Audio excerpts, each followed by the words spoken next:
साडीचा लूक तिच्या blouse piece वरून दिसून येतो, म्हणून ब्लाउज शिवण्यापूर्वी योग्य डिझाईन शोधणे खूप महत्त्वाचे आहे। आता ब्लाउज मध्ये दोन गोष्टींची रचना महत्त्वाची असते, ती म्हणजे त्याचा गळा आणि बाही। बऱ्याचदा आपण गळ्याचे डिझाईन निवडतो पण बाहीकडे दुर्लक्ष करतो।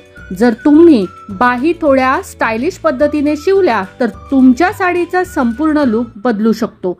आज तुमचे काम सोपे करण्यासाठी आम्ही ब्लाउज स्लीव्हचे काही पॅटर्न घेऊन आलो आहोत, जे तुमच्या सिंपल साडीला देखील पूर्णपणे डिझायनर बनवतील। नमस्कार, मनभर पैठणीमध्ये तुमचं खूप खूप स्वागत आहे। पफ स्लीव्ह्ज खूप सुंदर दिसतात। हे क्लासिक डिझाईन कधी जुने होत नाही आणि एक साधा आणि सोबर लूक देते।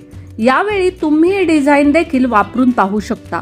यासाठी तुमच्या ब्लाउजच्या तुकड्याशी जुळणारे नेट फॅब्रिक वापरा, यामुळे लूक आणखी स्टायलिश होईल। ब्लाउजच्या गळ्याप्रमाणे तुम्ही बाहीवरही हे डोरी डिझाईन बनवू शकता। हे देखील खूप स्टायलिश आणि फॅन्सी दिसते।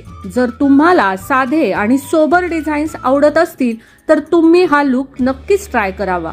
तुम्ही या प्रकारच्या अनोख्या स्लीव्ह्ज डिझाईन्सचा देखील प्रयत्न करू शकता। कापडाचा आकार देऊन बनवलेला हा सुंदर नमुना काहीसा फुलांच्या आकारासारखाच आहे। या प्रकारच्या स्लीव्ह्ज खूप क्लासी आणि स्टायलिश लुक देतील। तुम्ही हे डिझाईन कोणत्याही प्रकारच्या साडीने बनवू शकता।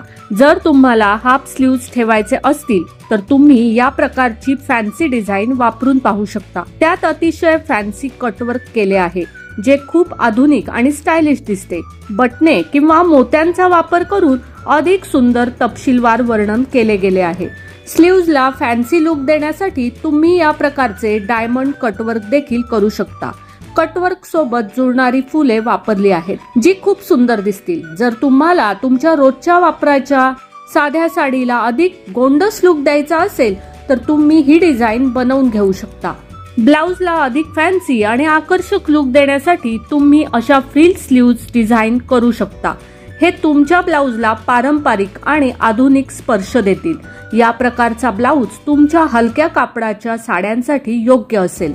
तर मग मंडळी, आजच्या व्हिडिओमधील ब्लाउज स्लीव्हचे ट्रेंडी डिझाईन्स तुम्हाला कसे वाटले ते कॉमेंट्स करून नक्की सांगा। व्हिडिओ आवडला असेल तर नक्कीच व्हिडिओला लाईक करा, जास्तीत जास्त शेअर करून कॉमेंट्स देखील करा आणि हो, मनभर पैठणी या यूट्यूब चॅनेलला सबस्क्राईब करायला अजिबात विसरू नका। धन्यवाद।